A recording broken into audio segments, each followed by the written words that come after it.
त्याच्यावर गुलाबजामुन बनव. ओके. हा.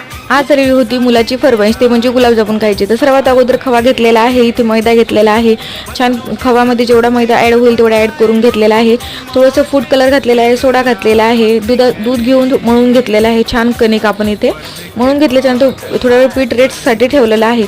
तर इथे मी 2 ग्लास साखर घेतलेली आहे, 2.5 ग्लास पाणी घेतलेलं आहे. इथे आपल्याला पाक करण्यासाठी ठेवलेला आहे.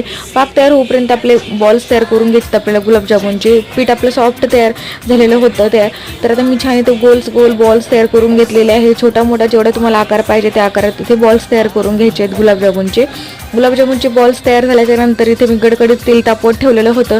तर तेलामध्ये आपल्याला तळण्यासाठी टाकायचं आहे. थोडंसं आपल्याला काळसर तळून घ्यायचे आहेत, कारण का की आतून पण शिजायला पाहिजे आणि बाहेरून पण तळायला पाहिजे.